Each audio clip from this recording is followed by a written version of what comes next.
こんにちは。殺人短編動画へようこそ。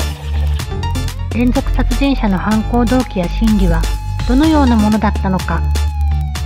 今回のケースは日本の殺人 on YouTube。Le 14 décembre dernier, une équipe de la police des polices était mandatée par le cabinet de la sécurité publique pour enquêter sur la mort suspecte d'un homme de 43 ans intervenu alors qu'il était gardé à vue dans un commissariat de Okazaki dans la préfecture d'Aichi. Plusieurs policiers en service la nuit en question sont actuellement entendus sous la charge de violence et cruauté ayant entraîné la mort d'un gardé à vue. En effet, l'homme arrêté pour son comportement violent dans la rue et qui s'était violemment opposé à son placement en cellule avait été solidement attaché pieds et poings avec des liens serflex et même une corde suite à un coup de pied du suspect dans le ventre d'un officier de police. Il aurait été ainsi gardé à vue plus de 100 heures sans que sa détention ne soit prolongée officiellement par le chef de poste. L'homme, atteint d'une insuffisance rénale, aurait réclamé des médicaments restés dans son manteau dans l'indifférence générale. Son insistance aurait agacé les policiers de service qui, et on le voit sur les vidéos, lui auraient balancé quelques coups de pied et écrasement de la cage thoracique pendant que ce dernier était à terre. L'homme, oublié dans sa cellule, aurait été retrouvé mort 4 jours et demi plus tard.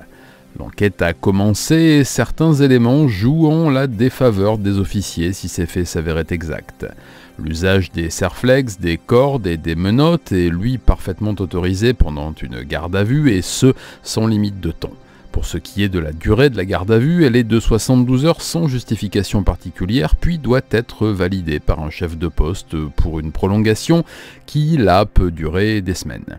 Il va falloir déterminer les responsabilités des uns et des autres dans cette sale histoire, et la police des polices y travaille d'arrache-pied. Si les policiers s'avéraient être coupables des faits reprochés, ils risqueraient une révocation de la police sans solde, voire des peines de sursis. Affaire à suivre.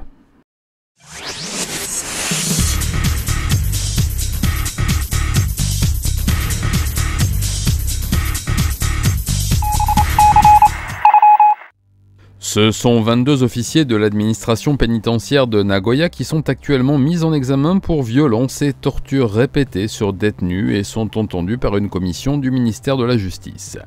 En effet, ce service spécial du centre de détention de Nagoya, connu pour sa sévérité et sa forte mortalité, était déjà sous la surveillance de la haute autorité du ministère après la mort en décembre 2011 d'un prisonnier à qui un gardien de ceux aujourd'hui mis en examen avait enfoncé un karcher dans le rectum avant d'allumer l'engin, ce qui avait provoqué le décès de l'homme.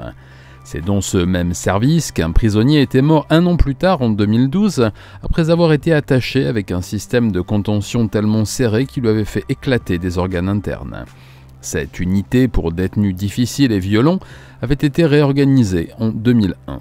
Là, ce sont de jeunes gardiens entre 20 et 30 ans qui sont suspectés d'avoir mis en place un système de réprimande violente contre les détenus comme des pulvérisations d'alcool dans les yeux qui ont causé de graves problèmes oculaires à certains prisonniers, des coups avec des bâtons et des savates et des privations de nourriture et de sommeil. Les gardiens ont admis les accusations, mais invoquent le côté rebelle des hommes qu'ils ont à surveiller, leur désobéissance et leurs requêtes incessantes. Certains disent que, de par leurs actes passés, meurtres, viols, tortures, les traités de la sorte ne devraient pas poser de problème. Certains de ces actes violents ont été filmés par des caméras de surveillance, ce qui a conduit le ministre Saito Ken lui-même à prendre les choses en main. Il y a 1200 prisonniers au centre de Nagoya et un quartier pour les détenus étrangers à part qui, eux, reçoivent un traitement différent des nationaux. L'enquête se poursuit actuellement et les gardiens, s'ils sont coupables, risquent un renvoi de l'administration pénitentiaire. Affaire à suivre.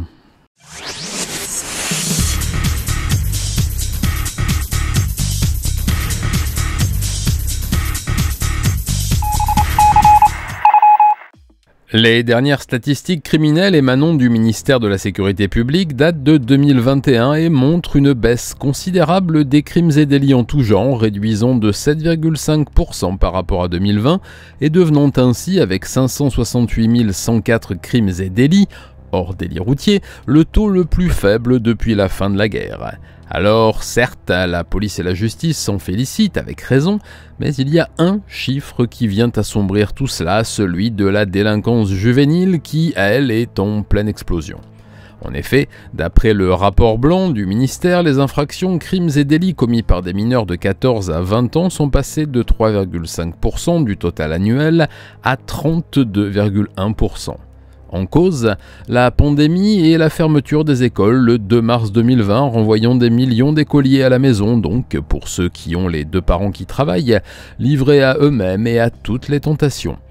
Si l'on examine ces chiffres, on s'aperçoit que beaucoup de ces délits sont liés à des infractions relatives à la consommation d'alcool ou à la conduite sans permis, mais l'on constate aussi une augmentation significative des crimes et délits sexuels, des agressions, des vols à l'étalage et de la cybercriminalité. Pour rester sur le rapport dans son ensemble et le lien entre cette baisse générale de la criminalité et la pandémie, il est intéressant de constater que les trafics et usages de drogue se sont effondrés durant la période de fermeture des frontières, ces substances étant essentiellement passées par des voyageurs étrangers. La hausse de la cybercriminalité, surtout bancaire, qui a augmenté de 23,6% en 2021, est elle aussi à mettre sur le compte du confinement, comme la chute des cambriolages. C'est plus compliqué de faire un fric-frac quand les propriétaires sont à la maison. Le retour en classe des enfants étant effectif, le ministère attend les chiffres de 2022 pour voir si ces taux exceptionnels étaient dus uniquement au confinement ou s'il s'agit d'un réel problème sociétal plus large. Quant aux chiffres des trafics de substances, le Premier ministre Kishida craint qu'ils n'augmentent à nouveau avec la rouverture des frontières et a donc voté un budget exceptionnel pour renforcer les contrôles aux frontières. S'il est un chiffre à craindre, surtout pour les statistiques de 2022, c'est celui de la fraude aux aides de l'État pendant la crise Covid et dont on sait que beaucoup, et pas que les Yakuza, ont profité sans y avoir droit. Rendez-vous dans un an pour la suite.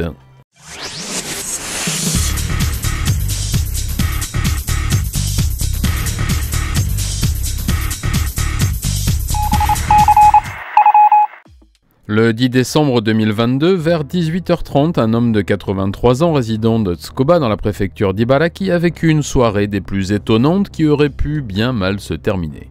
En effet, à l'heure où il s'apprêtait à dîner, un jeune homme de 23 ans, Hongo Kazuki, livreur de son état, sonnait à sa porte, mais pas pour une livraison. Très agité, l'homme tenait un bidon rouge à la main et commença à s'arroser avec son contenu de l'essence en menaçant de s'immoler si la petite fille du vieil homme, dont il était amoureux, ne venait pas voir immédiatement. La jeune femme en question n'étant pas là, Hongo arrosa le palier et le couloir d'essence, puis une partie des meubles menaçant de tout faire brûler, lui y compris, si sa bien-aimée ne venait pas. C'est la jeune femme en question qui avait reçu un SMS de Hongo lui expliquant ses intentions qui a prévenu la police et fait arrêter le forcené avant qu'il ne mette sa menace à exécution. Placée en garde à vue, la police a effectivement trouvé une lettre d'amour déchirante et d'adieu à celle qui fut sa petite amie pendant quelques semaines, ainsi que des allumes-feu et plusieurs briquets. Pour menace de mort et tentative d'incendie criminel, il risque 3 ans de prison. C'est le dîner du pauvre grand-père qui devait être brûlé du coup, alors affaire à suivre.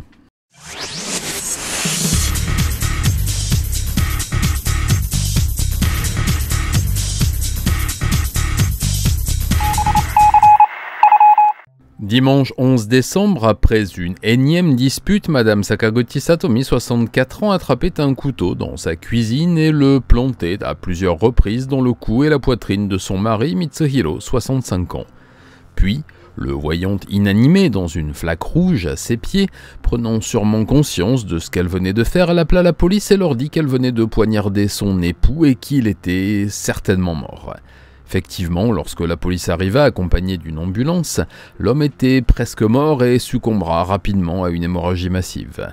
Placée en garde à vue, Mme Sakaguchi a expliqué son geste aux enquêteurs demandant la peine maximale pour son crime. En bisbille avec son mari depuis des années, elle voulait s'en séparer et évoquait régulièrement le divorce depuis le départ de leur enfant de la maison. Monsieur Sakaguchi, chauffeur-livreur et casanier, refusait cette séparation et vivait comme si de rien n'était, rentrant souvent ivre et mettant les pieds sous la table, réprimandant sa femme si le dîner n'était pas à son goût. C'est une réflexion sur un plat qui ne lui convenait pas qui a fait voir rouge à madame, la conduisant à ce geste fatal et définitif. Elle dira avoir juste voulu le blesser pour lui donner une leçon, mais elle risque tout de même 20 ans de prison pour son geste qui, finalement, lui aura fait économiser les frais d'un divorce. Affaire à suivre.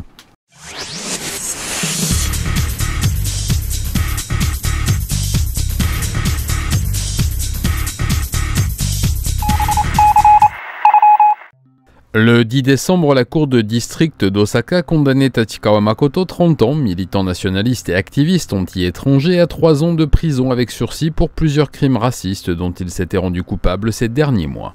En avril, il avait tenté de mettre le feu à une école internationale de Ibaraki, visant les élèves coréens, chinois et américains. Un étage avait partiellement brûlé, heureusement, sans faire de victimes. En mars, il était entré par effraction dans les bureaux de Tsujimoto Kiyomi, un élu du Parti démocratique constitutionnel, plutôt à gauche et pro-immigration, détruisant des dossiers et ravageant son local, puis en mai, avait cambriolé les locaux du groupe religieux et politique Soka Gakkai, humaniste et pour l'ouverture du pays aux réfugiés. Tachikawa, bien connu des services de police pour son activisme raciste sur les réseaux sociaux et ses actions d'éclat, avait relayé ses attaques sur ses pages. Mis en examen pour tentative de meurtre sur mineur, cambriolage et destruction de biens privés sous le prétexte d'une haine visant un groupe ethnique déterminé, ici les Coréens, il risquait 5 ans de prison ferme mais a bénéficié de la clémence du juge et n'a écopé que de 3 ans de sursis avec 5 ans de mise à l'épreuve. Le directeur de l'école et les associations de Coréens du Japon ont déploré cette décision qui risque de donner des idées à d'autres et mettre la sécurité des leurs en danger. Tsujimoto, qui porte avec son groupe politique un projet de loi renforçant les peines pour crimes racistes, a peur que ce genre de décision n'alimente encore davantage la vague de racisme qui déferle sur le Japon depuis quelques années, à faire classer jusqu'à la prochaine.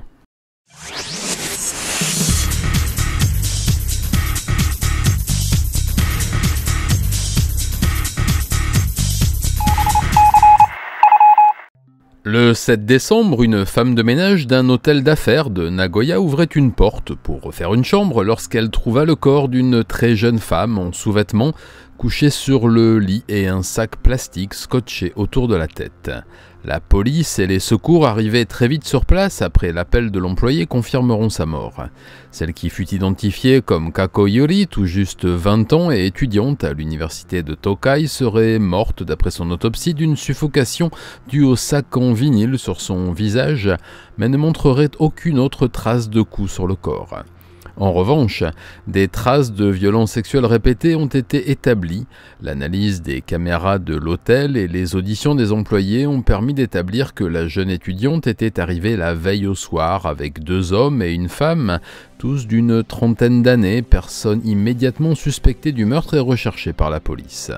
Il ne fallut aux autorités que 6 jours pour les arrêter grâce à la reconnaissance faciale de certains dispositifs de vidéo urbaine et les placer en garde à vue.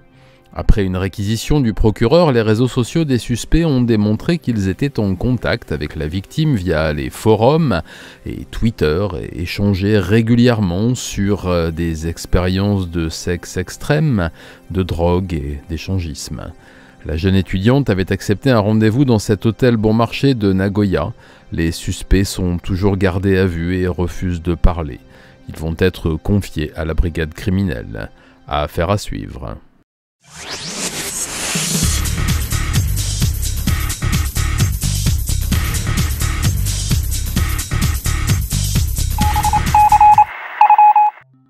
Je vous en parlais dans une précédente édition de Petit Satsujin. Le sociologue et professeur de 63 ans, Miyada Shinji, était attaqué au couteau le 29 novembre vers 16h15 alors qu'il sortait de l'université métropolitaine de Tokyo où il donnait ses cours. Blessé au cou, aux épaules, au visage et aux jambes, il est aujourd'hui tiré d'affaire et est apparu pour la première fois à la télévision depuis son attaque. Le suspect, qui a pris la fuite de suite après l'agression, a pu être filmé par les caméras du parking de l'université et fait l'objet d'un avis de recherche étendu pour qu'il ne puisse quitter le pays. Vêtu de noir, portant un bonnet orange, un sac à dos noir et gris et des baskets blanches, l'homme visiblement entre 30 et 40 ans est très grand, possiblement autour d'1,90 m et corpulent. La victime a affirmé à plusieurs reprises ne pas avoir reconnu son agresseur qui ne compte sûrement pas parmi ses étudiants. Ses recherches et sa contribution au grand procès contre la secte Aomo Shinrikyo sont suspectées d'être à la base de cette tentative de meurtre. Les images du suspect sont diffusées au niveau national et la population est appelée à aider la police à le retrouver. Affaire à suivre.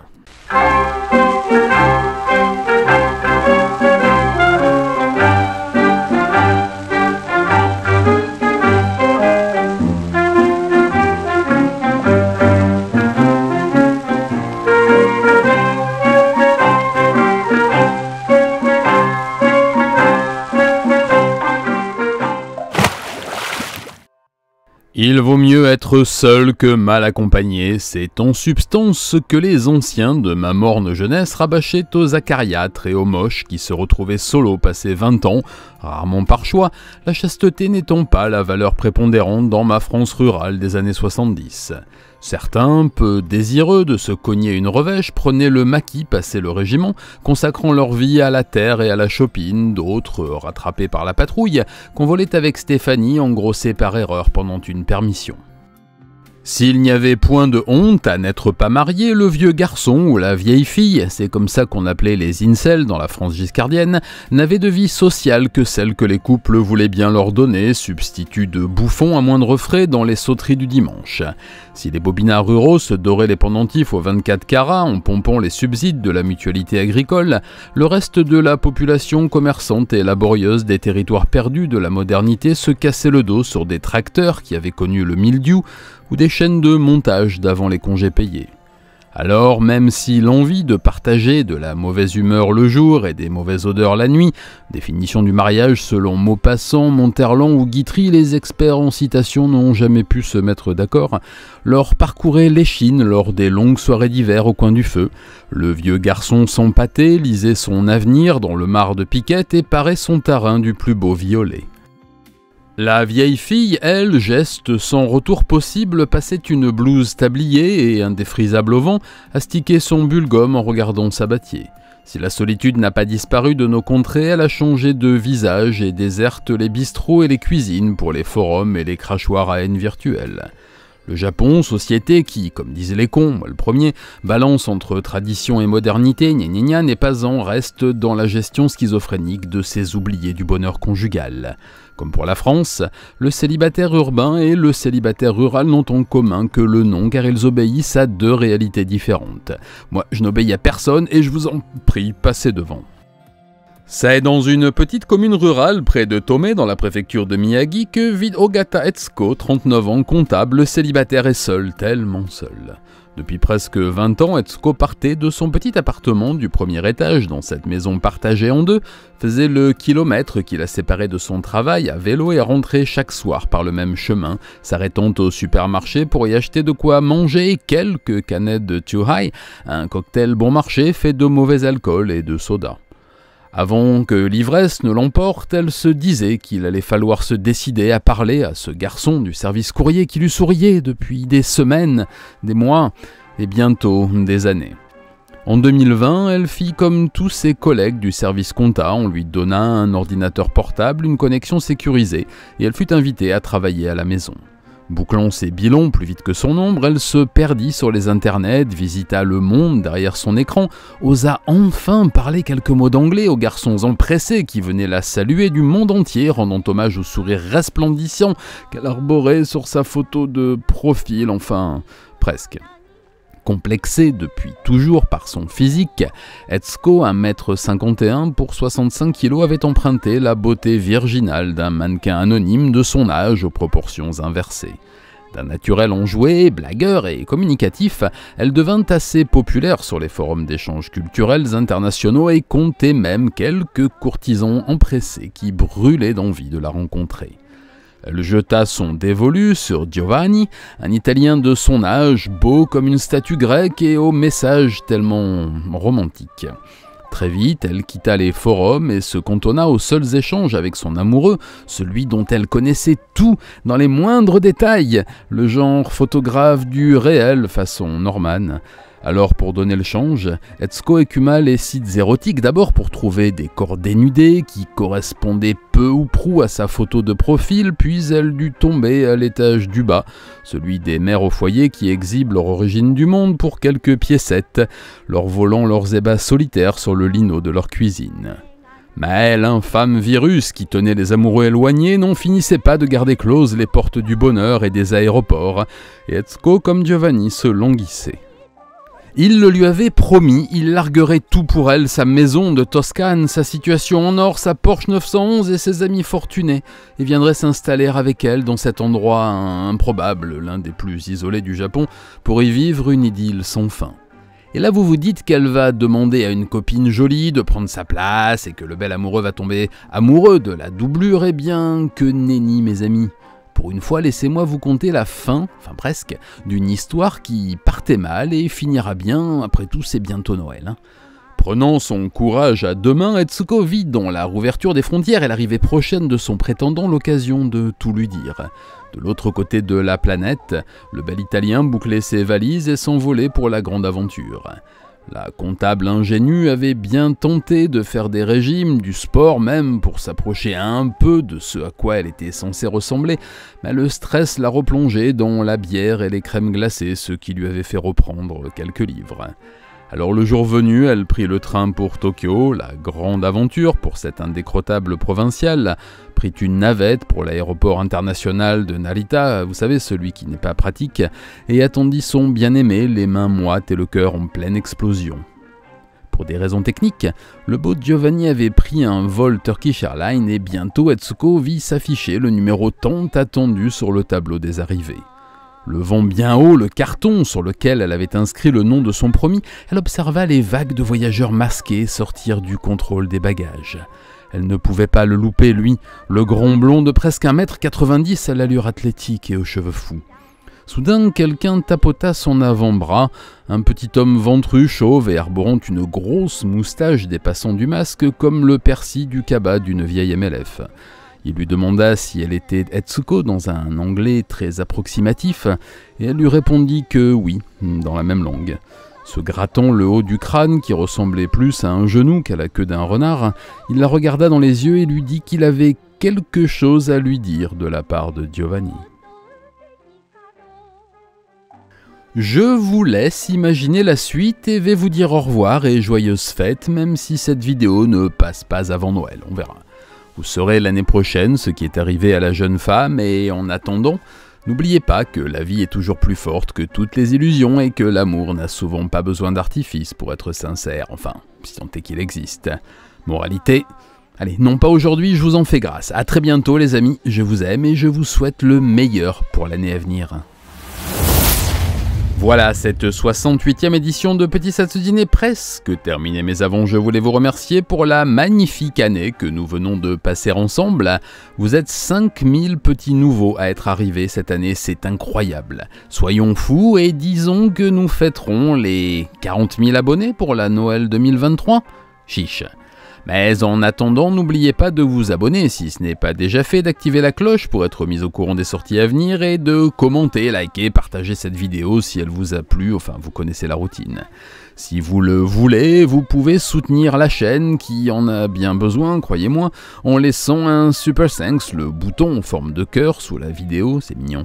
En rejoignant l'unité Satsujin, c'est aussi sous la vidéo, en me laissant un petit pourboire sur Tipeee ou sur Utip, même 1 euro, ça ça aide bien, ou en allant sur la boutique satsujin.fr où vous trouverez mes livres que je vous dédicace à la demande, les CD, des musiques de la chaîne, des t-shirts exclusifs et des objets collecteurs qui vous feront tomber la mâchoire dans le caniveau.